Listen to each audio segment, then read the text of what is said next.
So to get this party going, I first want to just share a quick note of appreciation to all of you for giving your time and your treasures to our Rotary family. But most important, we are here to celebrate our success in giving our generosity through gratitude to the Rotary Foundation. We had set a goal to create hope around the world by giving $500,000 to our Rotary Foundation. All right, thank you. However, we did not raise $500,000. We raised $680,000.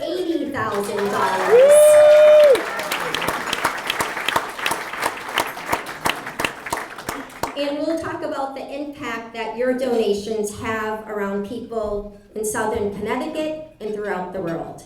But I want to introduce to you our current sitting District Governor, Robert Frank. Oh, thank you, Tiffany.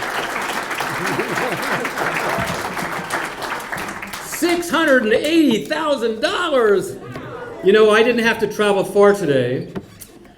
I've been doing a lot of traveling, but I live 5 minutes up the road, so it's what a surprise that was. I want to welcome you all. Thank you for joining us on this extraordinary year of creating hope in the world through the embrace of our Rotary Foundation. I too would like to welcome our Rotaractors. They are Nick and Carla and Helen and Paula and the President, Elizabeth. Thank you for being here. Colin, thank you for bringing them. Jimmy Musili and Mohammed Zaroug, welcome again from my seat. Just so great to have our global scholars here.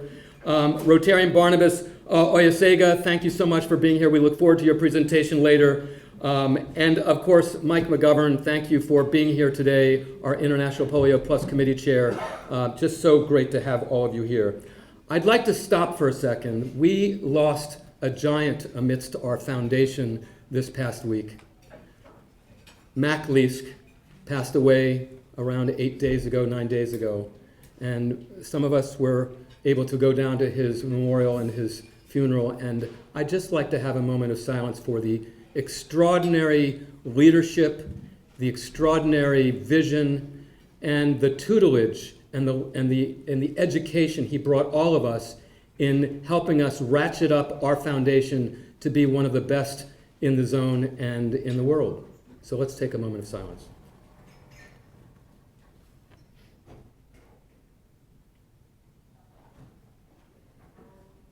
Thank you. There are some other wonderful people I would like to introduce. These are the past district governors that have represented us through time, and I always say, remember those who dug the well, and these are extraordinary individuals. First of all, we'll start with past District Governor Rick Benson and Totney.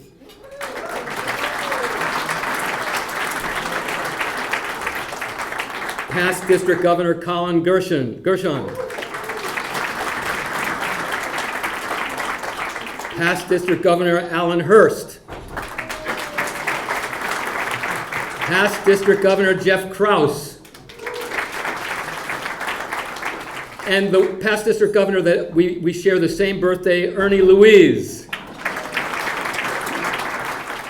Past District Governor Paul Mangles and Marcy. Past District Governor Jack Solomon. Where are you, Jack? And past District Governor Ron Webb and Pam.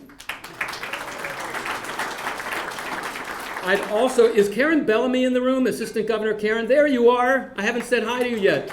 Assistant Governor Karen Bellamy and Assistant Governor Donna Ditrio. Where's Donna? There she is. And then our DG track, the District Governor nominee, Don Wetmore and Nancy. District Governor-elect Stephanie Phillips and Pat Patuski. Of course, our immediate past District Governor, the extraordinary Christine Friedman and David. And I can't go any further without introducing my wife and partner in this year's Rotary Journey to Global Harmony, Maribel Friend. Maribel. And I echo Christine's thank you to all of you, to our district. You all are amazing. I mean, a community of Rotarians who brought together an extraordinary vision that Christine put out, and to come up with $685,000 of revenue that supports the foundation, just incredible. You know, there are no accidents. The work we do is extremely intentional. Every dollar we give creates a domino of change across the world. The work we do in communities and across the globe, no matter how small and or large, these nuggets of action, these gifts that change and save lives, that is the magic of Rotary. And we had the honor last night of breaking bread with our dear Mike McGovern. Thank you for joining us last night, Mike. And you shared with us some of the polio efforts around the world. You know, when the pandemic hit, we were reminded by then Zone Director Jeff Caderet that we were built for this moment because we are people of action and we solve problems and deliver results. And Mike, at dinner last night, you shared how Rotary and U.S. leaders in the State Department and the World Health Organization led the call to pause the war in Gaza for 3 days so that our volunteer polio workforce could deliver much-needed immunizations to the children of Gaza. That is peace with a purpose. And look at how our work connects directly to peace. And I want to spend a moment here. Disease prevention and treatment, healthcare access requires stable, peaceful environments. Water sanitation and hygiene. Well, water is fundamental to peace building. As seen in Uganda projects, shared water resources unite communities. Basic education and literacy. Education builds bridges of understanding. Every book opened is a door to understanding. Every student educated is an ambassador for peace. The environment. Our shared environment knows no borders. Its protection requires our shared commitment to peace. You know, peace is core to the work we do in the foundation. In fact, every global grant that we do, every district-managed grant that we do, every facet of the work that we execute on a club level is engaged in peace building. Think about that. And Christine and I and the DG track have embraced the truth that our work in support of the Rotary Foundation is absolutely essential. The challenge that we have set for this, our 2024-25 Rotary year, is to go well beyond this year's extraordinary success. Not because it is easy, but because it is necessary. We are built for this moment, when the world needs us most. Because when we invest in peace, we invest in success around all areas of focus. This is why our commitment to the foundation must continue and grow, because peace cannot wait, and neither can we. And Christine, I hand the mic back to you. Thank you all. Enjoy this wonderful day.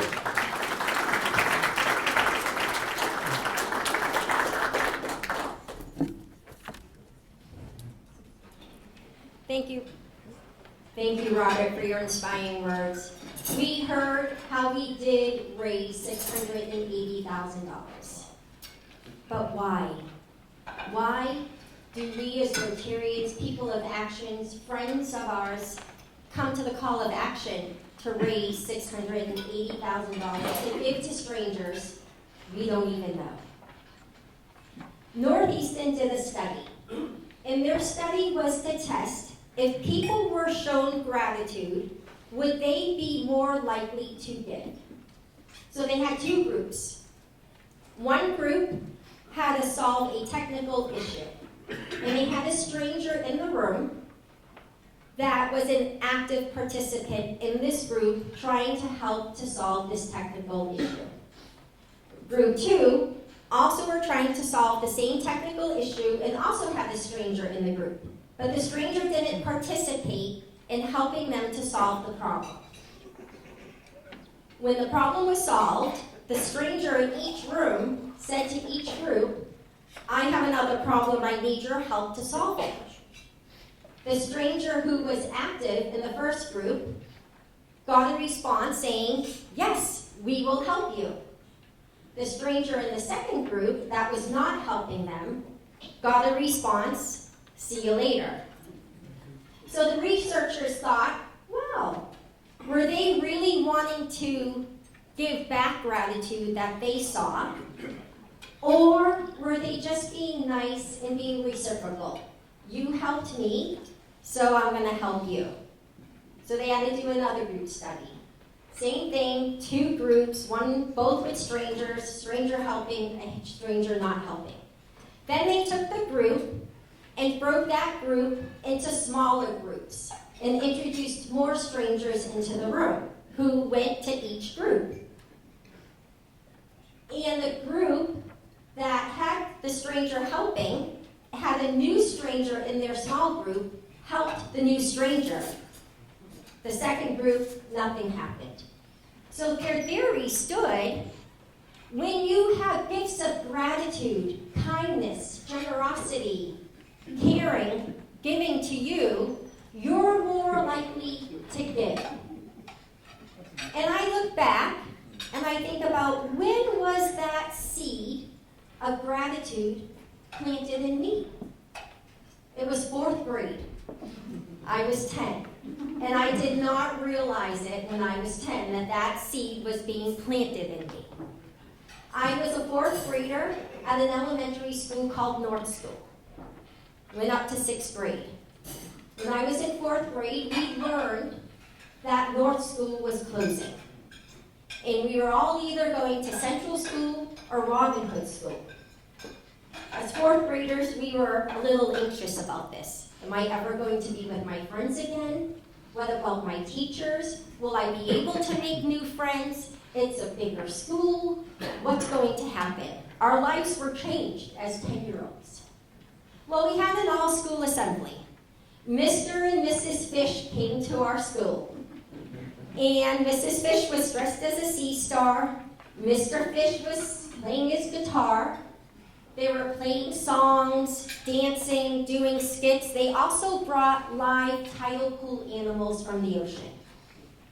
For that 45 minutes, all the students in the school forgot that we were leaving. We had our childhood back at that moment. We were joyous, we were smiling, we were having so much fun. And I remember looking at the gym doors. Blue, bright blue aluminum doors, double doors leading into the gym. And there was my mom. My mom was the president of the PTA at that time. And she organized Mr. and Mrs. Fish to come to our school. And that was when the seed was planted in me. My mom didn't have to do that, but she did. She didn't have to spend hours getting the newspaper there too, Robert. You would love press. The newspaper was there. TV stations were there. She did that because she cared not for just me and my sisters, but for all the kids in that school. And she wanted to give us a sense of joy. So thank you, Mom, for planting that seed in me. And I ask you all to think about the time when that seed was planted in you. So now that my mom knows that she planted the seed in me, when she says you're doing too much for Rotary, it is all your fault.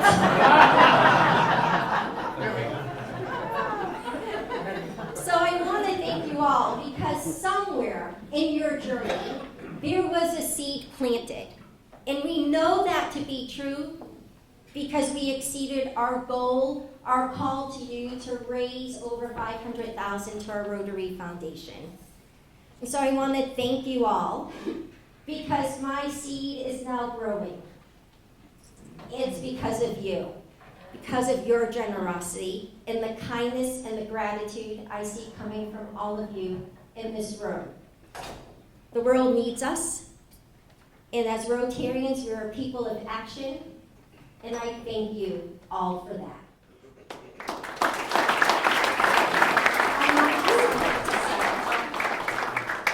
I can't forget know Rotary in Mississippi. That's right, yes. My daughter Madison just joined the Rotary Club of Ole Miss in Mississippi. So, Hottie, that's right. We beat Georgia last week. If you didn't know that news. And so we're very proud of her too. Hoping one day she'll be standing in front of some of people like yourselves, also saying that she learned from my mom and her grandmother about gratitude and generosity. So thank you. I would like to introduce Rick Benson, our past district governor and our district international chair.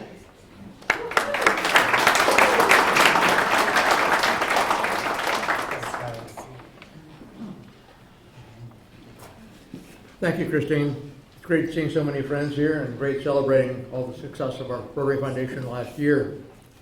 I also want to assure you that however you supported the foundation last year, whether it was through the annual fund or through polio or through an area of focus or supporting a global grant, all of your contributions are helping advance Rotary's overall mission of global world peace and understanding.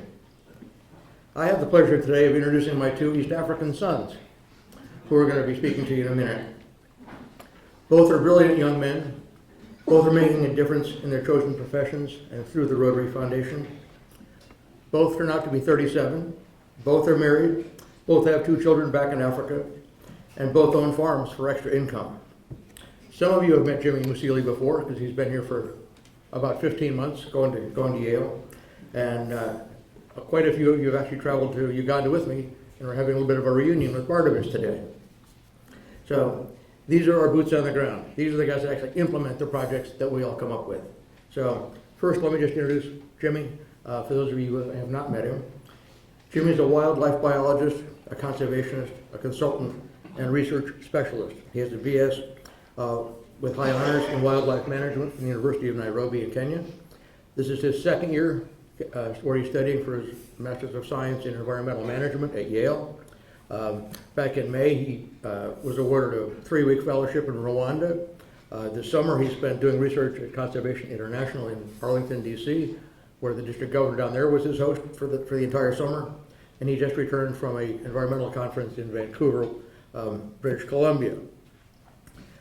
Jimmy's been hosted by our Westport Rotary Club his whole time here, with a lot of help from Mark Davis in Wallingford and from Hope Looney in North Branford. So he's a very good speaker. He's very busy at school, but if you'd like to invite him to an event or have him come speak at your meeting, I'm sure he'd be happy to do it.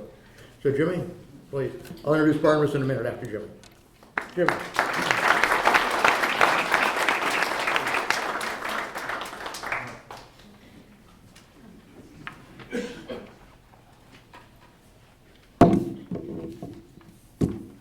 Thank you very much. I don't think I'm a good speaker, but I tried to. So thank you very much. My name is Jimmy Musili. I'm a Kenyan. I'm 37. I have 2 boys and 1 wife. So currently I'm a second year, graduating this coming May, doing what I know best, environmental management. But before that, I'm going to give you a short story as to why I found myself at this place. So, I'm this boy who grew up in a village east of Nairobi. Nairobi is the capital city for Kenya. And as a Kamba boy, Kamba is one of the 42 tribes in Kenya. My games involved hunting squirrels. I literally knew wildlife by listening to their sounds at night. I knew a lion, I knew a fox. I knew a hyena where we had them laughing at night because they used to laugh at around 3 a.m. in the morning. But we had a curfew that we didn't go out in the evening because it was dangerous for us. When we went grazing during the day, me and my cousins, I am the only son, the other 2 are ladies. We would literally carry no food because we eat fruits in the bush. We'll drink water from springs. But some years down the line, I realized that the area had changed a lot. So those species of wildlife that we used to be at night, we couldn't even see the footprints anymore. the farms that our fathers and mothers used to farm, they were not as productive as they used to be. So nobody knew around me what was going on. So I asked people, they didn't know.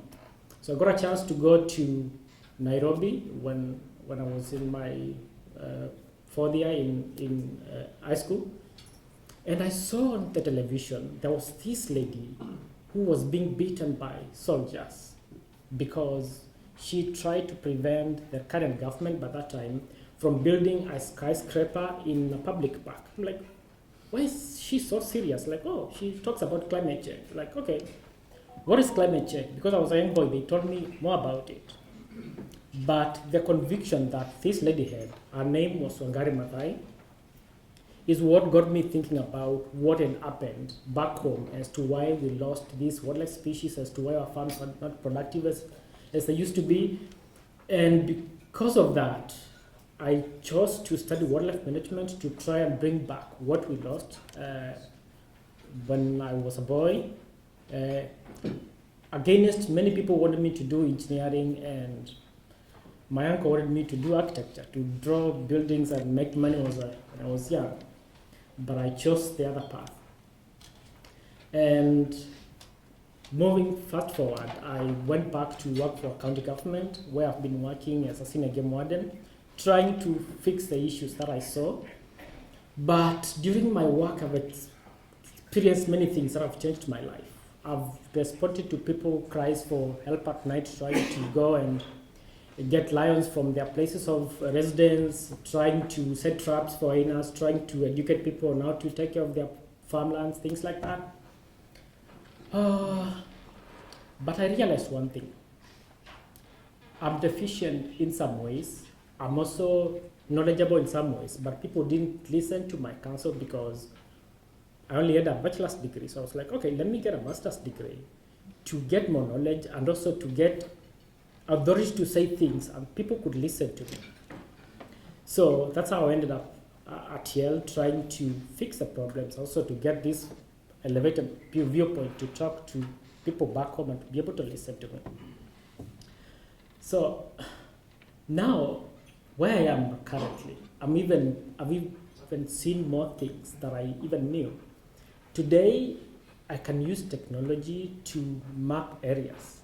I'll tell you, like, this place in 60 years is going to be like this. So if we're trying to conserve this place today for wildlife species, it's going to be for no reason. We should be focusing on this other area. And for example, in my country, 70% of wildlife lives outside protected areas. So they live with people. So the other facet of my studies is to ensure that we bring people on board. So instead of taking one specialization at Yale, I'm taking two. Ecosystem management, conservation, as well as people, equity, and environment, so that I can bridge these two issues together to move forward with my journey. And my focus on people came about when I was doing patrol with my boss. We had gone to inspect a new cut line. A cut line is an open straight line, like a road that separates a protected area from the people's land, so that people, when they cross, they know this place we're not supposed to cross, and there are rules about it. But you're not supposed to even do anything extractive in those places. You cannot collect firewood because people back home, they use firewood to cook. But we found 3 people, a man, his mother, and his wife. They had crossed and they were sewing 3 sacks of charcoal, which was illegal at that point. They could have been arrested, taken to court, convicted. But when I looked across that cut line, I saw his kids playing on their homestead. So what this meant to me was that if these 3 were supposed to be arrested, these kids would be left without a father, their grandmother, and their mother at the same time. And the way they were, they could not have afforded to pay the fine for them to be free. So that's when I realized, like, wait a minute, these people pay a very huge price for us to conserve these places, which is a good thing for us to conserve, but we should take care of them first. So the people facet for me is trying to ensure that we uplift these communities in terms of the economic livelihoods, nature-based solutions to climate change, so that once they adapt to this, we can now go ahead and do what we want to do. I cannot be speaking at this place without recognizing the role that Rotary has played in my life. I'm able to comfortably go to classes of such a TL because I know there are important people in my life. Some of them I've never even met them. I've met a few representatives in the name of Rick Benson and a very wonderful group from Westport Rotary Club. And as he said, I got a chance to go to DC. And Arlington is expensive for a student to pay for rent. And I got accommodation for free for a whole summer. And I got an extended family that every weekend I had a place to go, courtesy of Rotary. And anytime I meet someone and they tell me they're Rotarian, I'm like, that's a 10 out of 10 before I even speak to them, because I know what goes in for you to become a Rotarian. It's something that is magnificent. So I want to say this. Thank you for all the donors in this place. Thank you for your great work that you're doing. Everywhere that I go and make these changes that I want to do in this world, I will also remember there are people who are behind me in doing this. May you be blessed abundantly, and may you have a great day ahead. Thank you very much.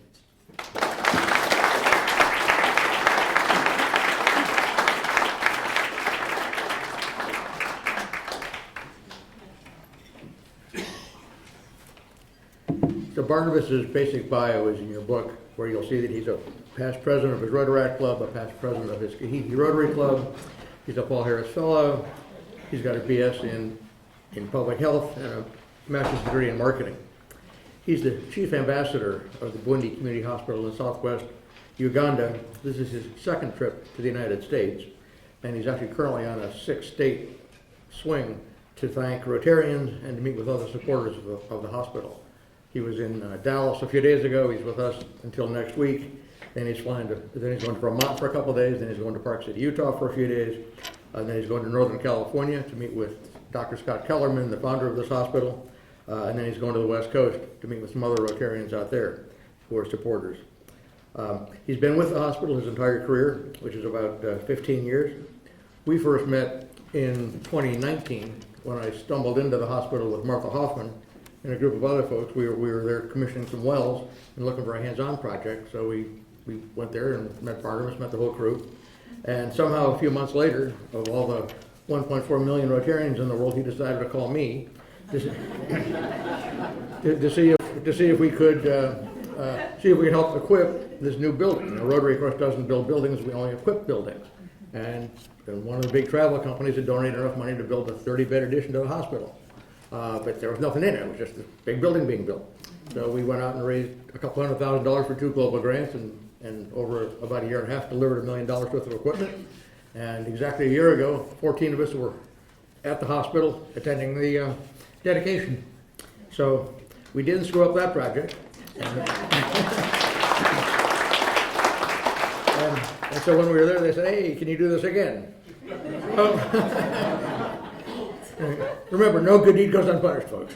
And that's one of the first rules about Rotary. The more you give, the more you receive, of course, but they keep asking you to do more.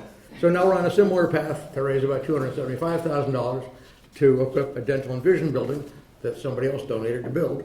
And we're still about $100,000 short of our goal to raise that. But at least a dozen clubs in the district so far, and you're all in the room, have pledged to support us, and I think a few others are still thinking about it. And hopefully, after you've heard Barnabas today, you'll maybe be motivated to help us again. The hospital was actually founded 20 years ago by Dr. Scott Kellerman, a Rotarian from Northern California. He's still very active in the hospital. He actually retired and moved to Uganda for a number of years. But the growth of the hospital and its success is totally intertwined with Rotary and Rotary Foundation grants. And Barnabas is here to tell us a little bit about that and his journey. So please welcome Barnabas Oyasega.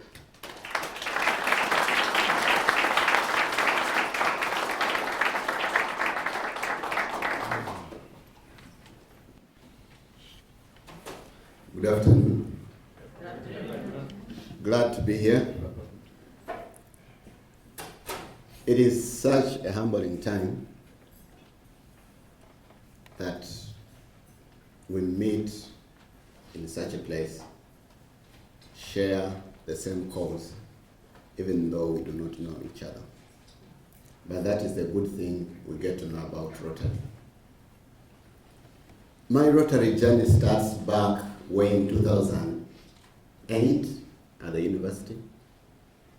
But ever since then, I don't think I've ever regretted why I joined Rotaract and then Rotary.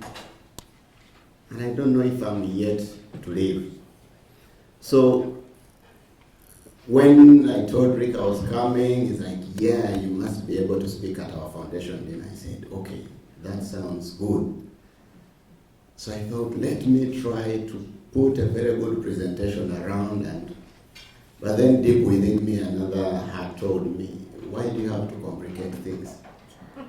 Why don't you share what it is?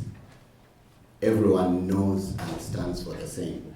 So this afternoon, I'm not sharing with us what seems to be alien, but I'm just introducing you to my community where I am.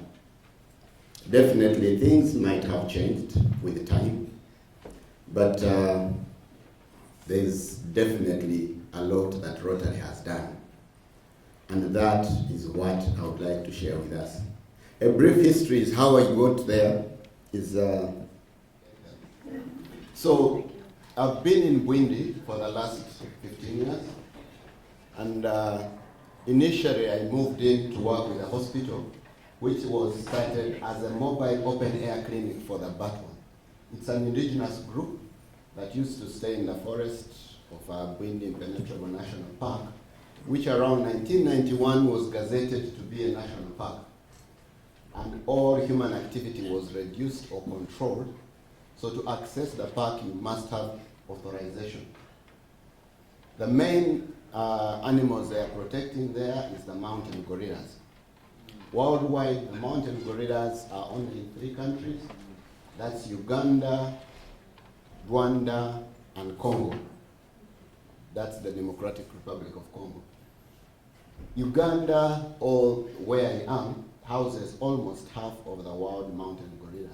The number doesn't seem actually to be so many.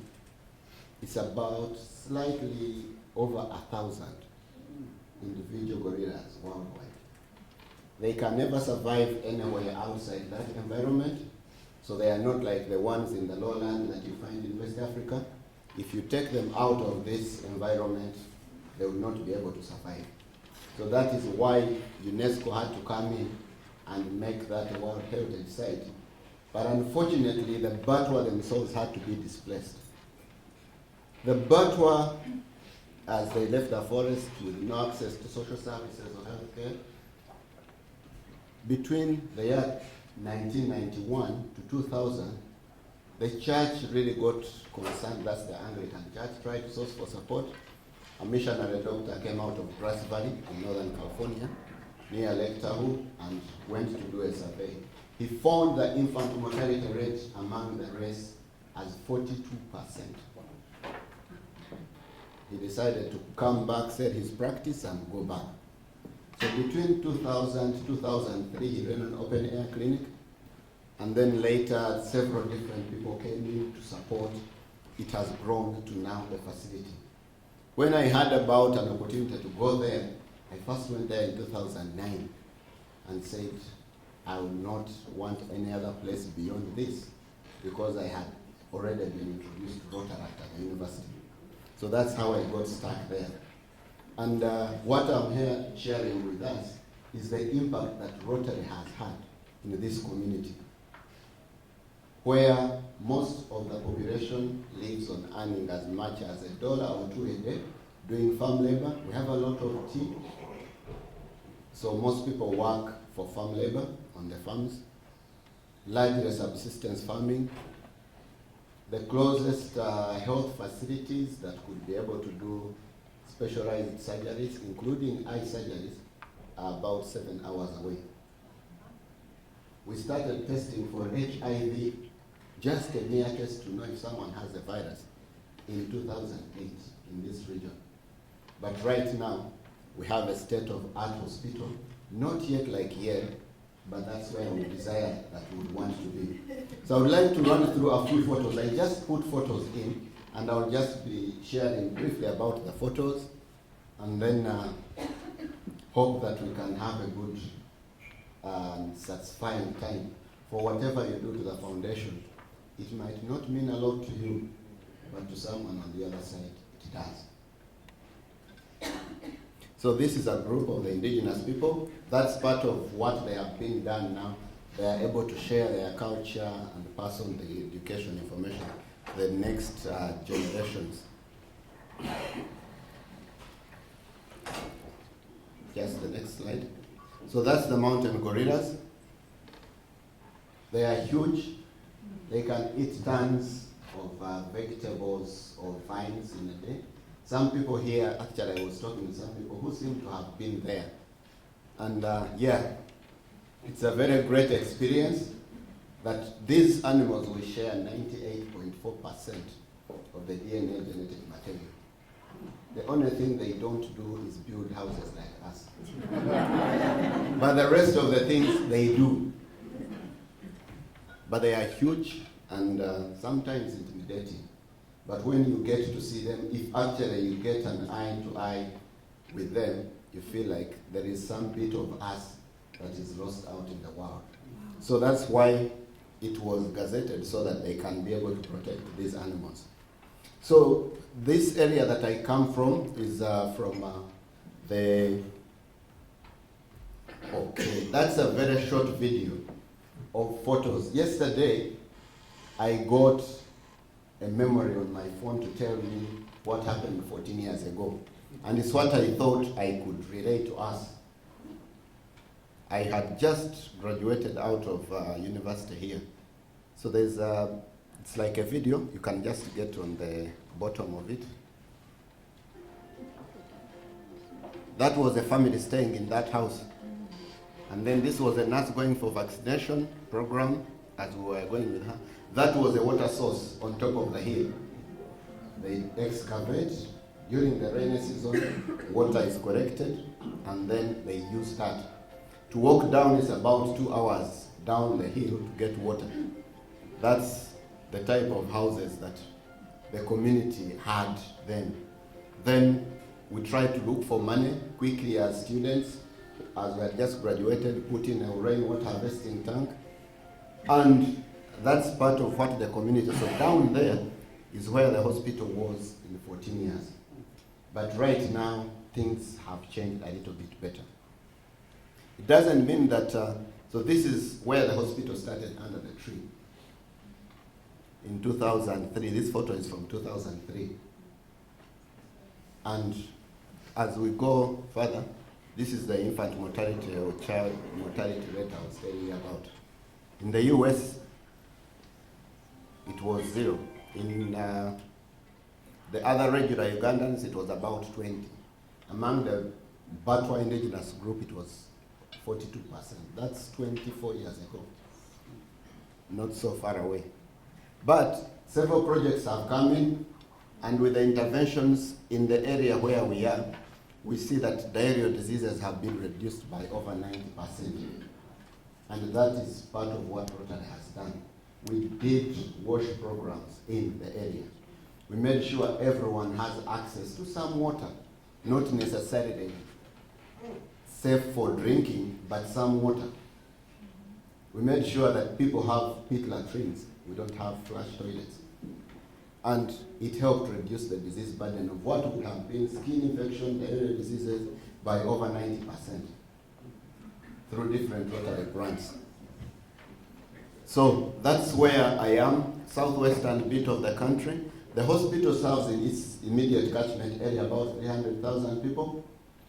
And for some services, the number scopes to about 1.5. That is now like the ICU services, where Westport actually supported us to put an ICU that is now functional. For other services like orthopedic surgeries, we have one orthopedic surgeon in the region that serves close to 5 million people. We have specialists that will be providing care, but most of them are based in the urban settings, because that's where the money is, and very few would be coming to a nearby facility. And so what we are trying to do is to see how we can bring the services closer. This is at least a progression of what the hospital has done and where it has been over the time. But almost every year, Rotary has done a big grant. The first X-ray machine to come in the area came in 2005, and it was donated by Rotary. In 2008, we were able to do the first surgeries in the area. So with the help of another Rotary support, we had solar installation that at least now you could be able to operate even at night.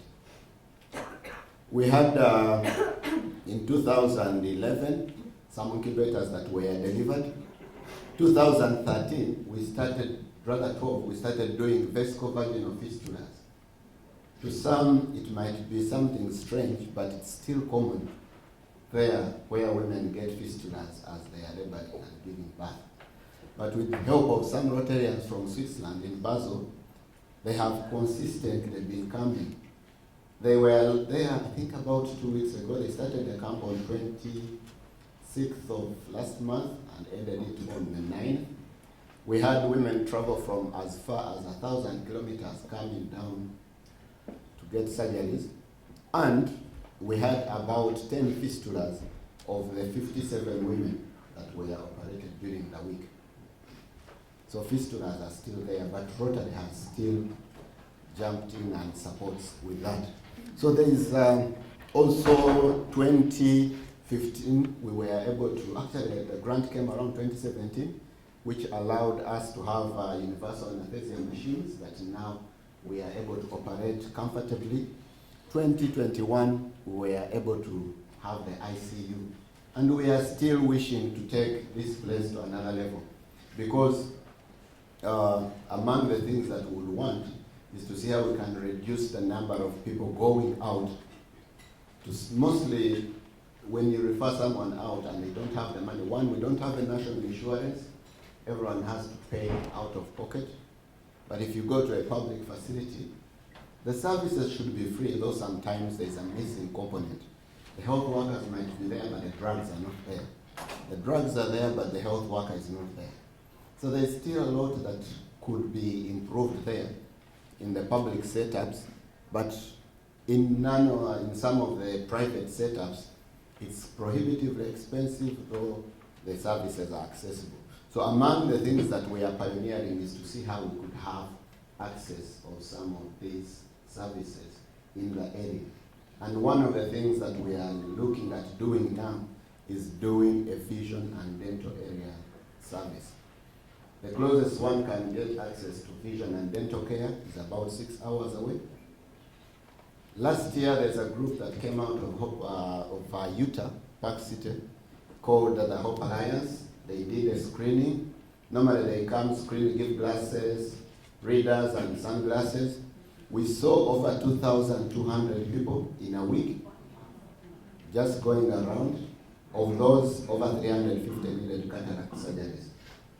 But they are still there because there was a Lions project that was looking at diabetic retinopathy that was helping to do surgeries for cataracts, but that grant ended. One of the things we are trying to do is to see how we can have now an in-house service that people don't have to be referred away to go and get the service, but rather get it from the other captain. And the last, I think I'm about to hit the last slide. So this is actually in the upper middle photo. That's when the rigs first came. This is the X-ray that came in a shipment container. That's a bit of the hospital. And the next one. We also started a nursing training school, which we got 2 generous people that built a campus. And Rotary in 2012, actually 2013, gave all the equipment to furnish this.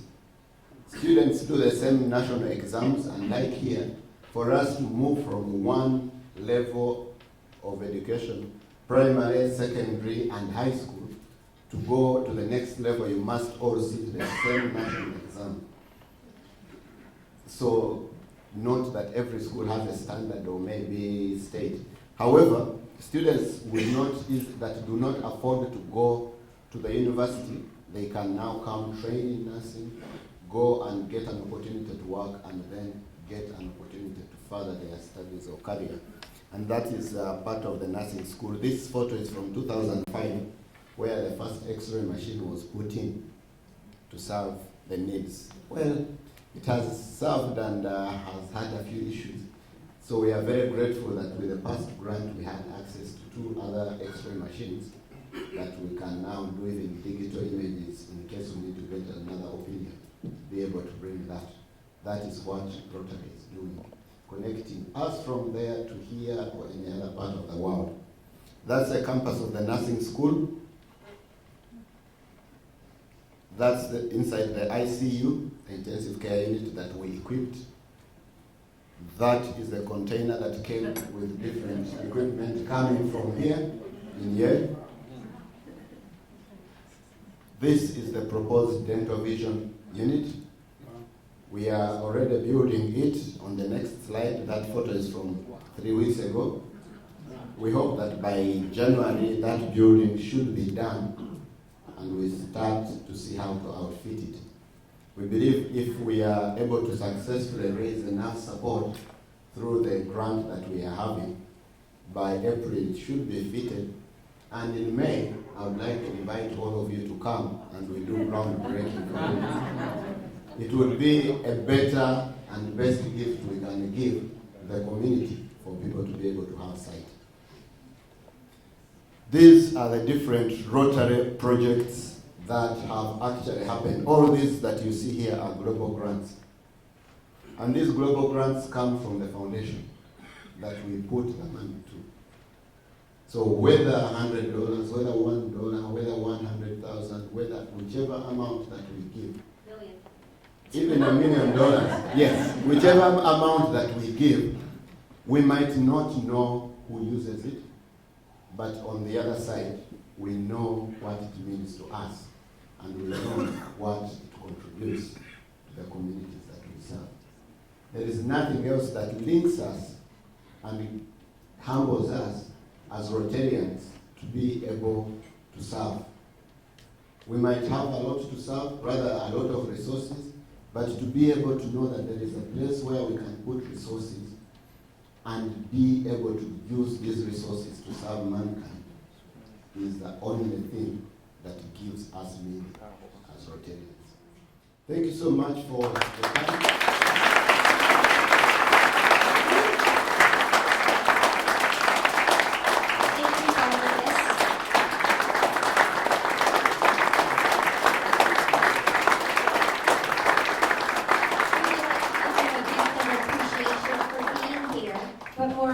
For all the work that you're doing for your community in Windy. They are very fortunate to have someone so caring and compassionate like you on their side. Thank you again. I'd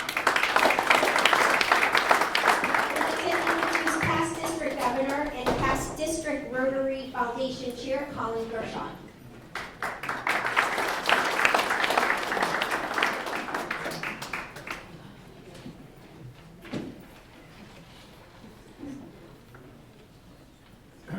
Thank you, Christine. Well, it's my pleasure to introduce another Global Grant Scholar, Mohammed Zareg, or should I say Dr. Mohammed Zareg. He got his medical degree from the National University in the Sudan, but he most recently worked at the NHS facility in Leeds, West Yorkshire, UK, which happens to be about a half-hour drive from where I was born. And so he is now studying at the Yale School of Public Health. And for physicians, they do 2 years' worth of work in 1 year. So he's a busy guy. He arrived in June and began and studied throughout the summer and is now into his second term of a 3-year term at Yale. I think you'll find him to be a very engaging doctor, and he is seeking to make this a better world. So Mohammed Zareg, welcome.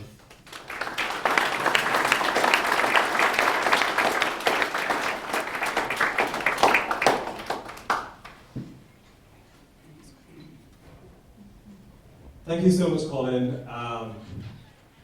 District Governor, friend, Past District Governor Friedman, ladies and gentlemen, it's my utmost pleasure to be here with you this afternoon. My name is Mohammed, you can call me Mo. I'm from the UK, of Sudanese background. Unlike him here, I have no kids and no wife. So I am currently studying for my master's in public health at Yale University as a Rotary Global Scholar. I consider myself to be very fortunate and lucky to actually experience Rotary in 3 continents. So this actually feels like home. The first time I experienced Rotary was at the Rotary Club of Khartoum in Sudan. And then I experienced Rotary at part of Rotary Club of East Midlands in England, and now Rotary Club here in North America. So thank you so much, I love this. I am a physician by training, and I experienced healthcare in a high-income setting as I work in the NHS in the UK. But I also experienced healthcare in a low-resource setting when I was in Sudan. I entered for the WHO, World Health Organization, and we've heard talk today about lack of healthcare access. I've seen that firsthand. I have seen people, women, men, children, die of preventable diseases because of lack of access and because lack of financial means. I got to know about Rotary in Sudan because of the amazing work that they do in polio. It's the stuff that Rotary does in Sudan in polio, it's incredible. Reflecting on my experience there, I made it a goal and a life mission to equip myself with knowledge and skills to make a change in terms of system reform in health, to make sure that the people who are the most vulnerable and the poorest in our communities don't face any kind of economic hardship for the basic right to healthcare. I was fortunate to get accepted into Yale University, very prestigious university, an amazing course, amazing work that the Yale School of Public Health. I actually encourage you to check it out. We have the Yale Institute of Global Health. The stuff they're doing is actually amazing. They're doing work in Sudan at the moment, as most of you are aware. There is a civil war happening in Sudan, and there's a big problem in terms of healthcare access. As Colin said, I started in the end of June, so I'm in the advanced program, so 1 year. 2 years condensed in 1 year, so I'm really enthusiastic. Colin, I am, it's great. So, throughout my journey in Yale, I had the chance to be at the UN General Assembly. I had the chance to go to the World Bank annual meetings and actually have a seat at the table and speak and talk and engage with world leaders and policymakers in terms of health system reform, health financing, and universal health coverage. That was a really profound experience to have for me as an aspiring global health leader, but at the same time making the voice of young people heard. You know, we have ideas. You know, we're using data, we're using our skills, a fresh mind to tackle the issues of global health, and there are many, trust me, there are many. All of this would not be possible without each and every one of you in this room. So thank you so much for the donors. Thank you so much for your generosity. And without you, all of this would not be possible. You're literally changing lives. Thank you so much.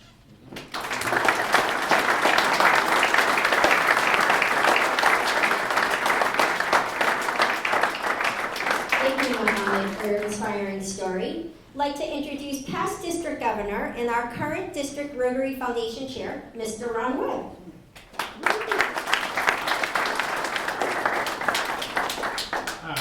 Thank you, everyone. I'm excited that we have windows. This is such a beautiful setting. I've been in meetings where you'd be sitting looking at walls. So when I look out at you, this would give the speaker a great onus to keep talking and keep talking and keep talking. But I have the pleasure today of introducing our guest speaker, Mike McGovern. Mike has been a friend of our district for many years. I go back many years. I'm in my fourth decade in Rotary, and I've had an opportunity to be a member of 4 different clubs. Michael, unfortunately, has only been a member of 1 club for 38 years. So that in itself is quite a feat.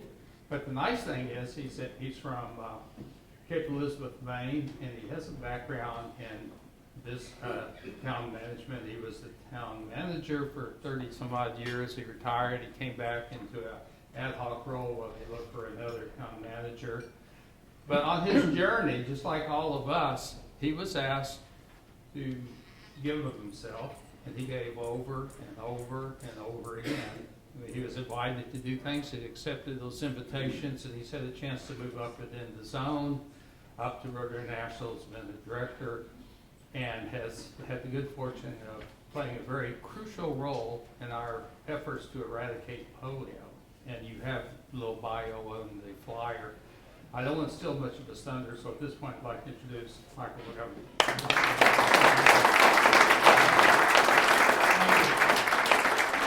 Thank you, Rod. Wonderful to be back in Madison. I remember many years ago you had a district governor here from Madison by the name of Dick Benson, not Rick Benson. I'm very happy to stay once with Dick and Gail at their home here in Madison. So wonderful to be back. Governor, past governor, foundation chair, distinguished guests, Rotaractors, everyone. Mac Leask was a great friend of mine. He was mentioned earlier at the meeting. He died about 8 or 9 days ago. For many, I've been in Rotary 38 years, became involved in being a district governor and that type of thing 25 years ago. One of the persons who was district governor 2 or 3 years before me was Mac Leask. We all were in the New England area. And Mac was a mentor to a lot of people in this room, and he was a mentor to me as well. And one thing we always joked about Mac is he must own stock in paper companies. He was, if you knew Mac, he was a tremendous trainer, and back then all the training was done. They handed you 3-ring binders filled with paper. I probably still have 10 3-ring binders at home that Mac had put together, and just a wonderful, wonderful person. One of the, any mentor, you depend on one to get the detailed knowledge, but you also depend on to be an inspiration. And one of the things that Matt taught me was when you're asked to do anything by Rotary, there's only one answer. Yes. And obviously you can't say yes every time, you have other responsibilities, but that stayed with me forever. One of the times I thought of Mac is when the chairman of the Rotary Foundation, a guy by the name of John Kenny, who was the president of Rotary and then became the chair of the foundation, asked me to go to the Philippines once. And he said, there's 5 dinners there, events like this, only 10 times the people, they go big in the Philippines. And I want you to go to these 5 foundation celebrations, 5 separate nights, all in the Manila area. I said, yes. Mac told me that was the only thing I could do. And anyway, so then they tell me as I'm about to go, we want to take you golfing every day to a different golf course. I said, I did golf once in the Philippines. It was an absolute disaster. Terrible golfer. So I'm not golfing. I want to see Rotary projects.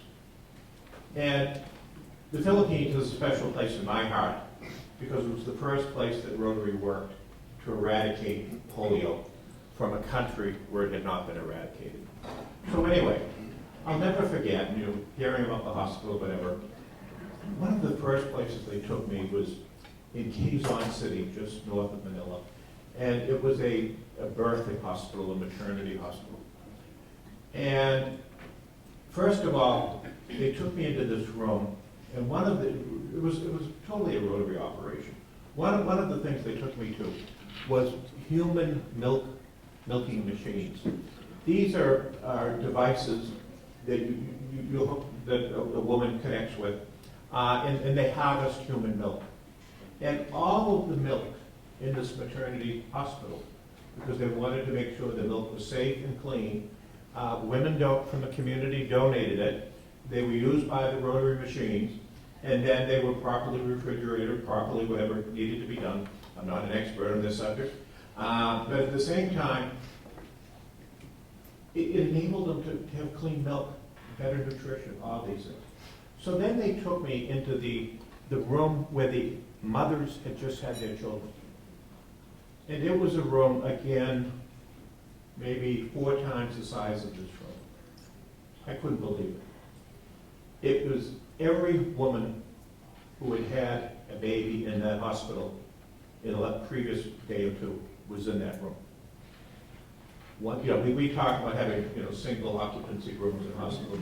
This was a hospital with 400 women who had just had babies in one room. They were all sharing beds. Big beds, but they're all sharing beds, sometimes as many as 4 a bed. And I thought to myself, wow.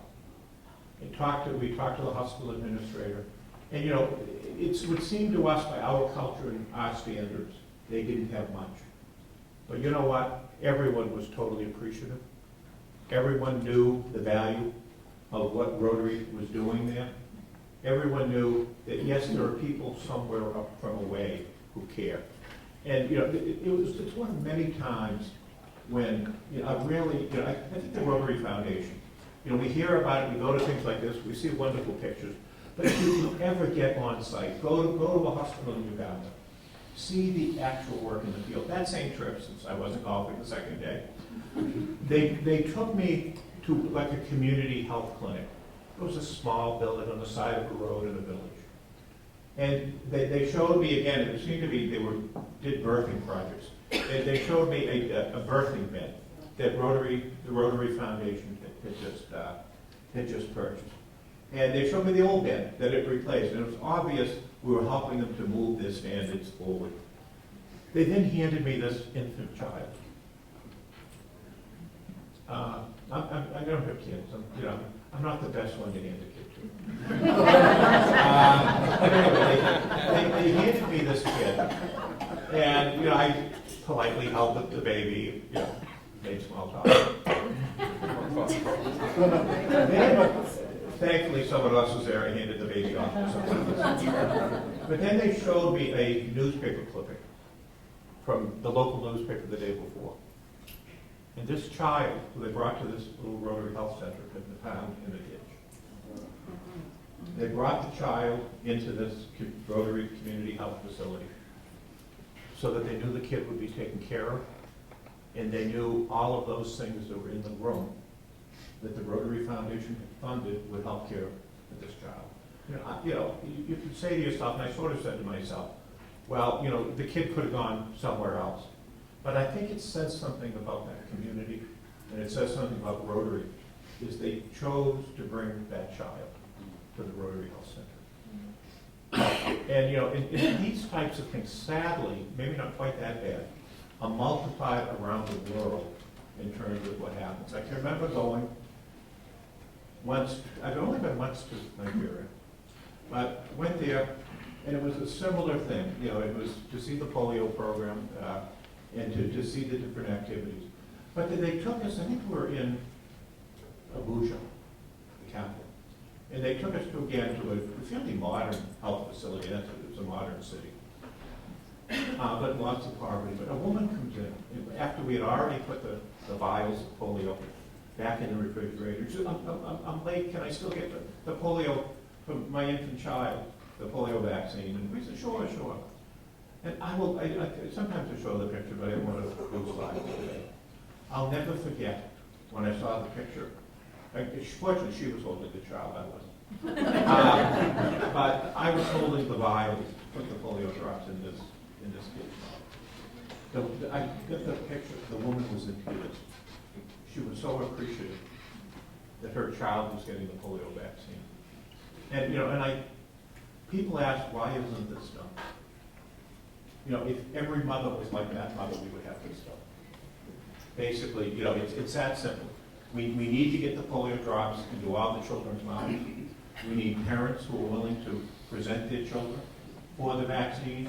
And we do this with the funds that are donated by Rotarians, with the monies that we advocate to governments around the world to give. Last year, we immunized over 1 billion children in the world. 1 billion. And you know, these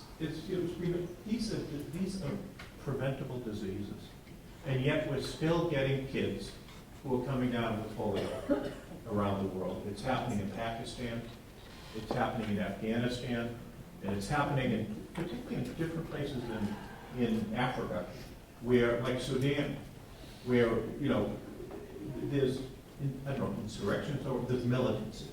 There's areas where there isn't peace. And if you look at all of the different countries where we still have polio cases, the Democratic Republic of the Congo, over in the eastern part of the country, all of those places is where there's instability and there's not peace. In Pakistan, the area where we've had the most cases is in what they call it's North Waziristan and southern Khyber Pakhtunkhwa. That's a mouthful. But it's an area where there's militancy, where the Pakistani version of the Taliban holds sway. And as a result, we've been prohibited in certain communities from getting into the communities to immunize the children. So what Rotary does, we Rotarians in Pakistan, is we go forward and we try to convince the local officials of the importance of vaccines. We supply the cold chain, the coolers. We provide the stipends to the polio workers to make sure that they're paid. You know, it's the full gamut. You know, in Pakistan, there's 45 million children under the age of 5. Lots of children. And our goal is to make sure all of them are vaccinated 3 times, take the polio drop, in a short order, shortly after they're born. Fortunately, in 90% of the country, we're able to do that, 95%. But there are a few pockets that we're not. And as we look, we need peace in these areas, but we also need, we heard about safe drinking water. One of the issues we have, and Rotarians are funding through Foundation Global grants, they're funding solar water filtration plants in all sorts of different places in Pakistan. The local Rotarians there are overseeing the development of it.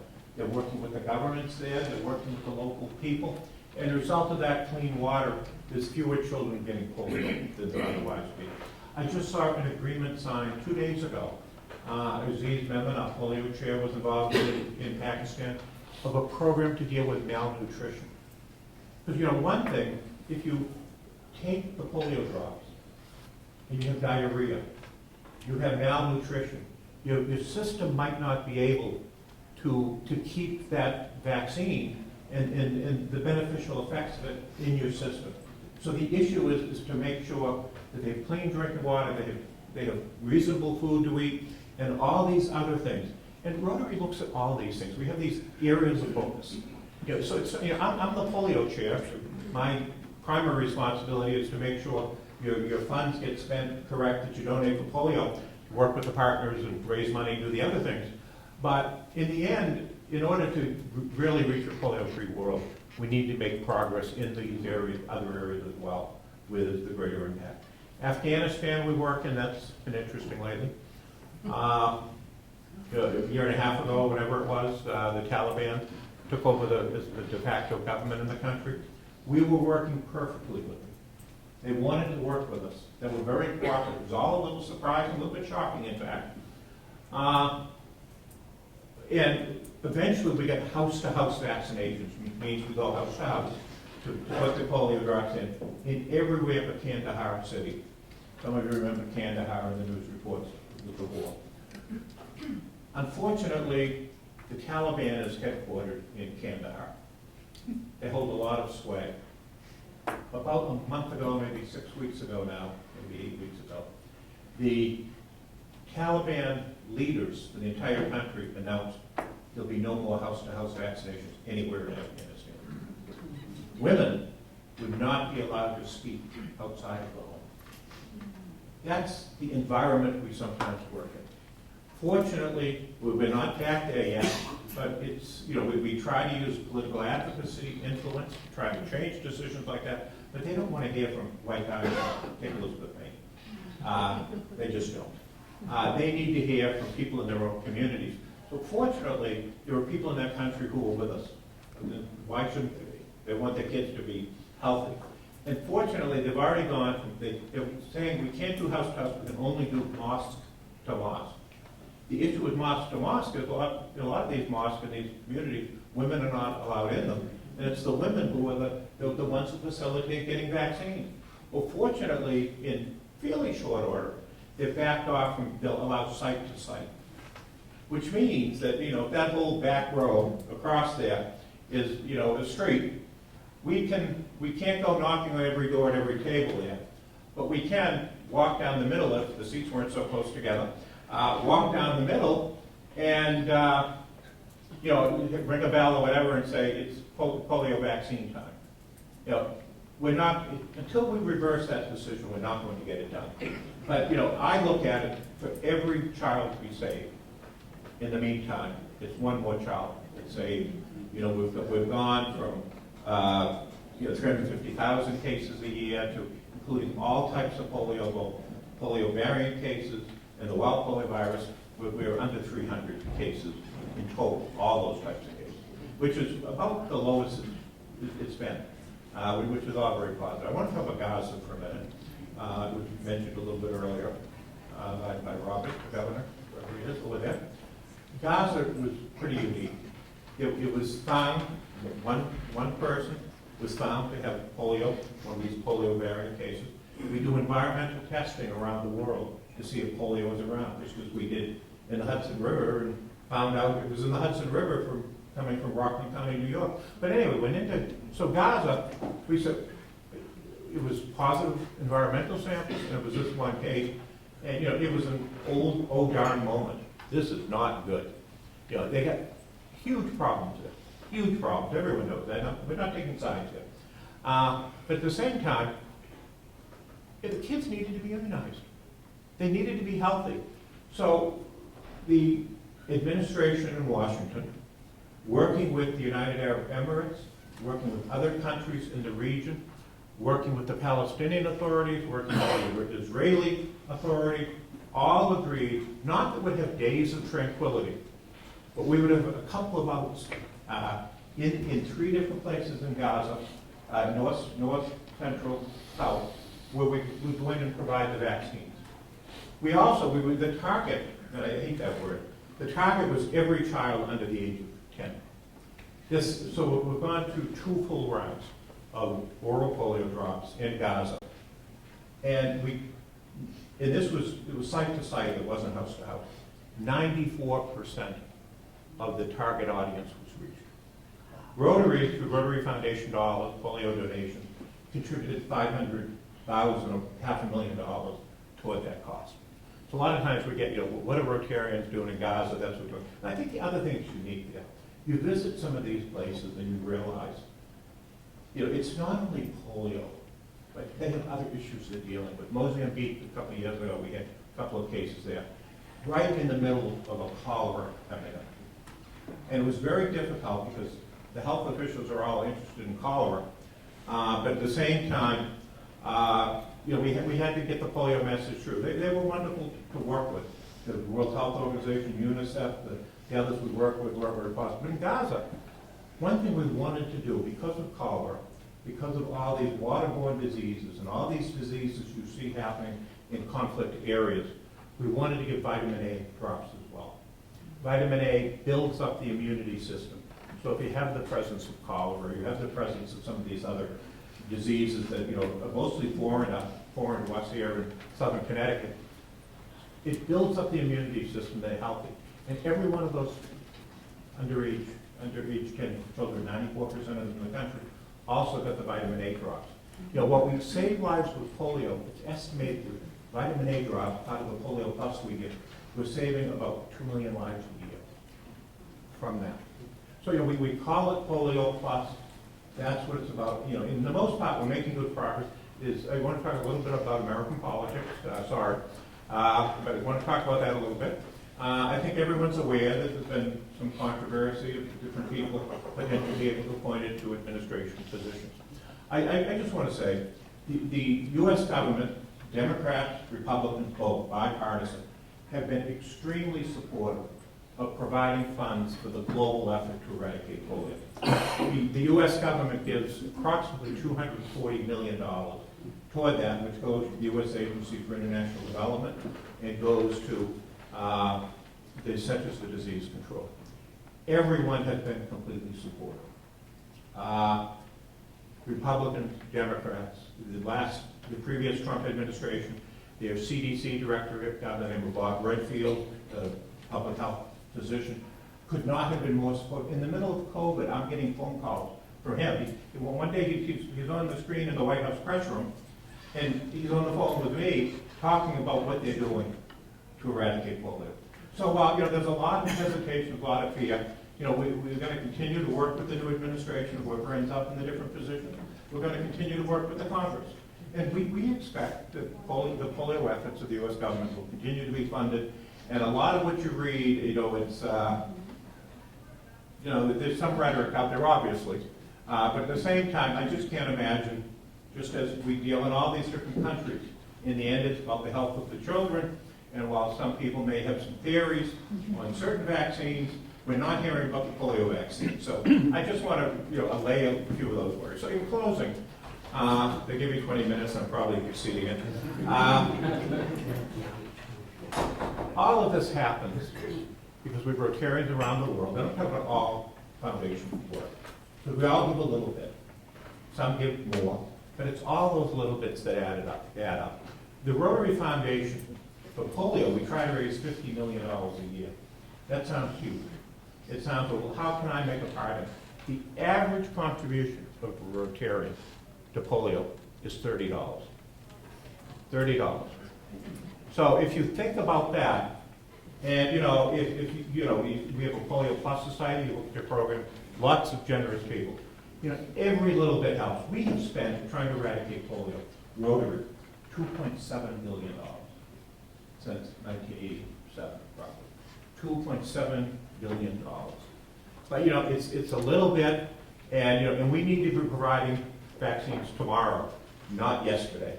And that's what we do. Thanks to your generosity, we do it. So together we're going to end polio. We're going to do it with our partners, WHO, UNICEF, the Gates Foundation, the CDC, an outfit called Gavi. But for it to happen, it needs to happen in Madison, Connecticut. It needs to happen in all these other communities and villages in this state and in all these other places in the world.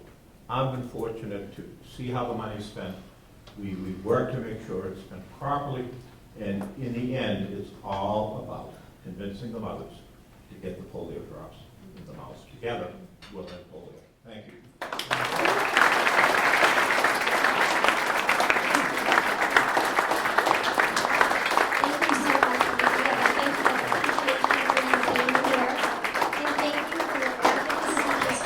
Rotary efforts around the world to end polio now. Thank you. All right, we're going to move on to our awards and recognition. So Ron and I are going to tag team this. So go, Ron. Thank you very much. I have controlled the microphone, so we're going to try to speed things up a little bit.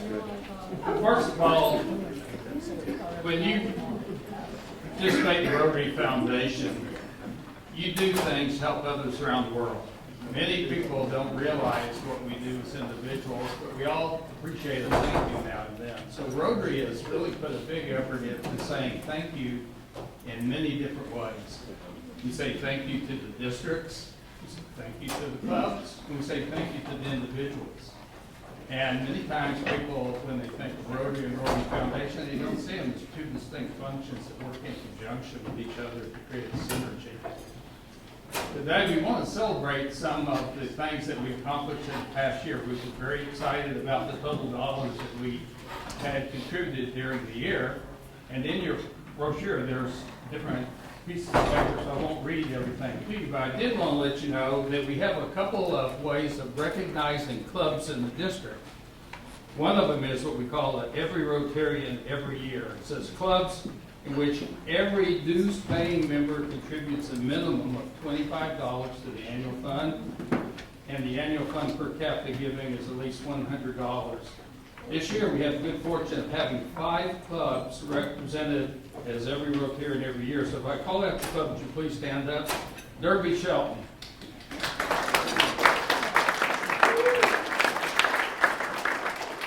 Stratford.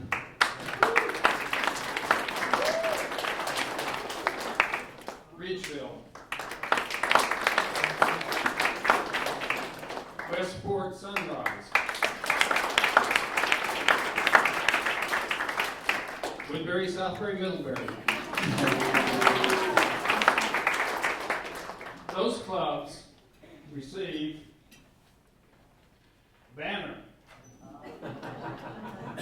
It's suitable for framing, and you can hang it on the front of your podium when you have meetings, but it's something to be very proud of.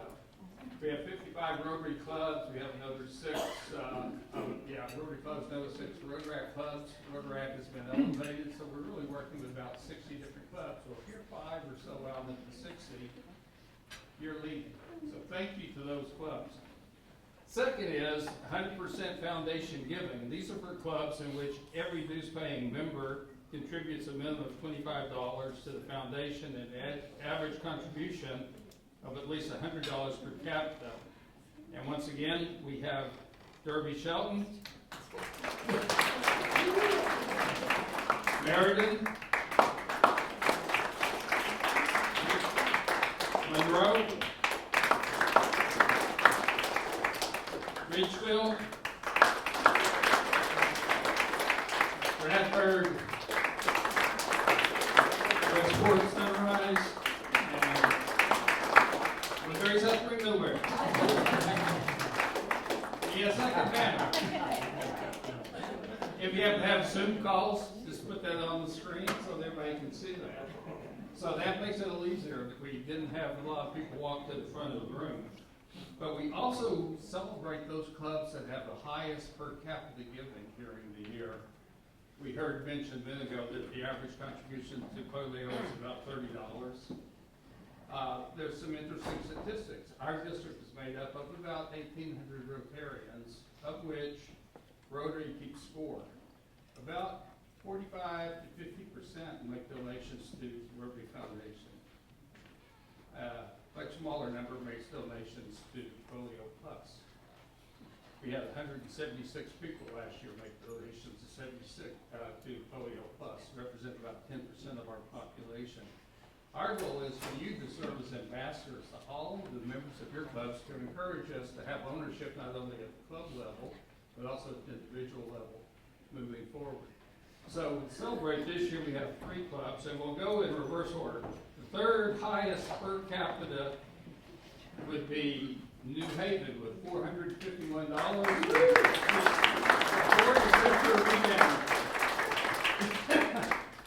Second, it's Westport with $986 per capita. And third is New Canaan with $1,261.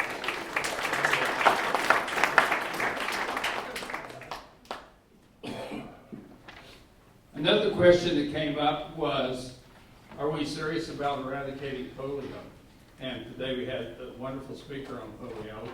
One of the things that I tried to do last year was to get the message to each of the clubs that we can be equal but not equitable. And as we talk about DEI, equal and equitable carries different roles, but in Rotary International we said, let's be equal. Let's ask every club around the world to pledge a minimum of $1,500 a year to polio eradication. And so we pushed the effort, and we had an End Polio Now campaign. And this year we have 17 clubs that achieved the goal of donating $1,500 or more to polio eradication. And the part of the band today will be played by. But you see the list of names on here: Bridgeport, Derby Shelton, East Hampton, Greenwich, Hamden, Woodbury, Southbury, Middlebury, Ledyard, Meriden, Mystic, New Canaan, New Haven, Old Saybrook, Ridgefield, Stonington, Stratford, Westport, and Wilton. There is a banner for you to take home with you. We'll have it on the table. When you take that home, is take one, ask two. So find two clubs around you that didn't donate $1,500 last year and tell them they have a chance to be recognized this year. Our goal is to have 55 clubs donating $1,500 plus another 6 Rotary clubs. Polio Plus Society. This is something that ties very closely to polio. We're trying to eradicate polio. We know that when the last case has been resolved, we still have a certification process. So we're encouraging people to donate a minimum of $100 per year to polio eradication. And those people that have done that are being celebrated as members of the Polio Plus Society.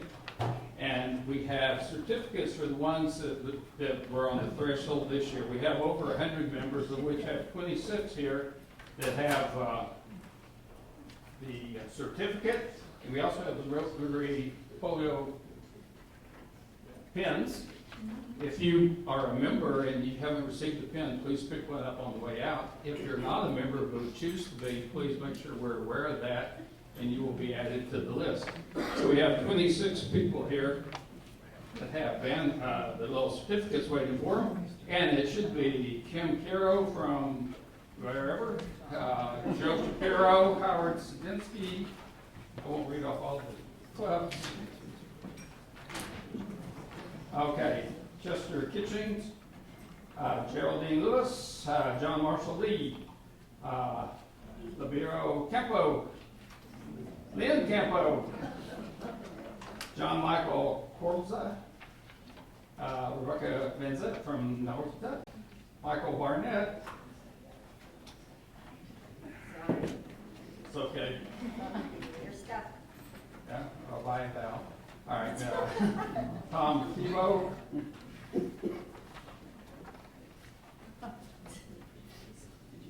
And Scott Lumber, Thomas Shapiro, Daniel Greenberg, Stephanie Phillips, Harold Watson, Stephen Archer, John Mattingly, Diane Milano. And back to the count. If you're one of those people, we have a certificate for you up here on the way out the door. Nice party gifts for everyone. So with that said, there is one other award. And do you want to say anything about the sustaining circle? I can do that again. Okay. Yeah. All right. Very good. Okay. No, he's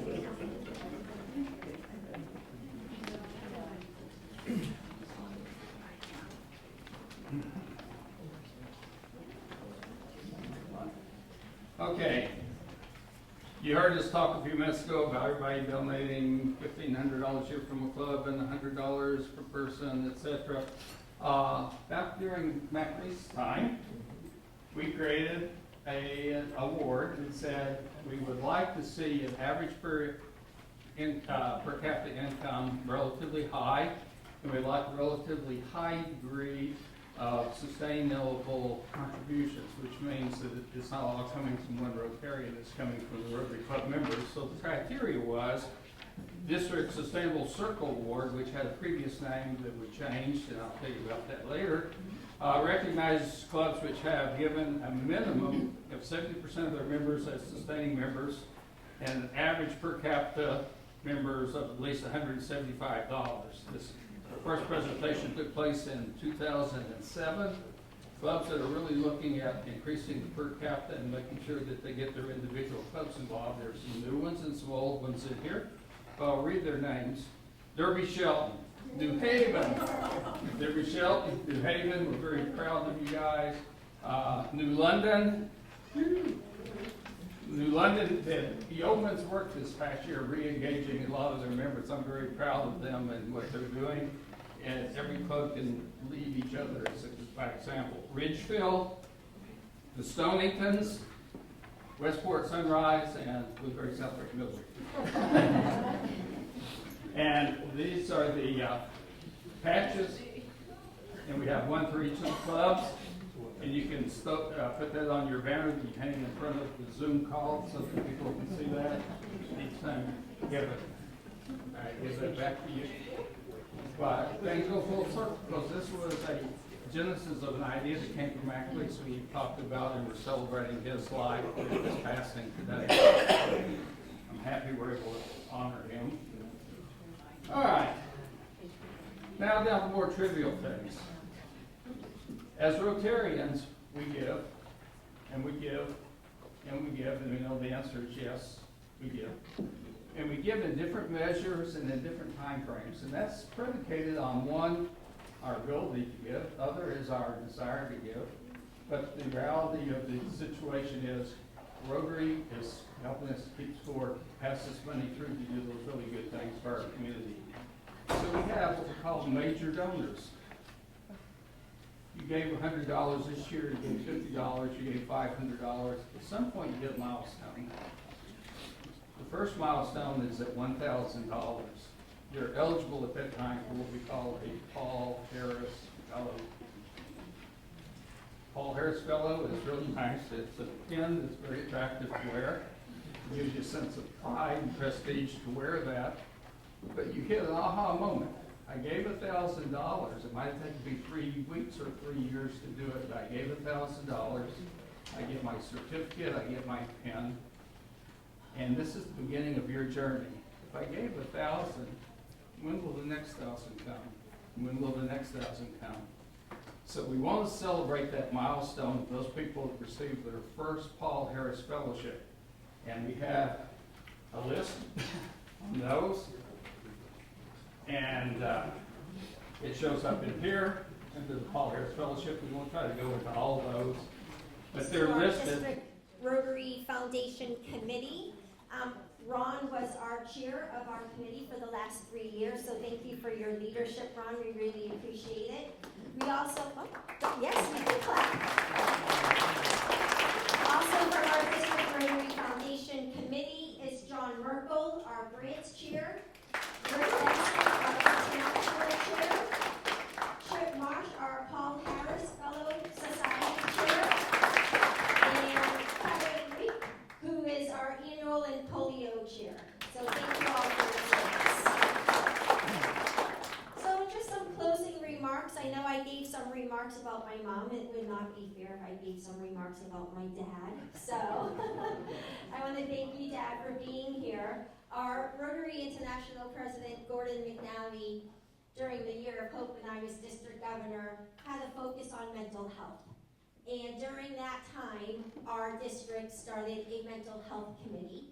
And Eliza Sayward, who is here, was our district mental health committee chair. And Jen Chaudhry was also on the committee. I don't know if there were other committee members here. I think it's just Donna. Thank you. Donna, Detrio, and also Nancy Marin. So, Dad, your strength, your determination is the genesis behind our mental health committee. We started conversations, we're beginning to break the stigma around mental health, and you are my inspiration this year, so thank you.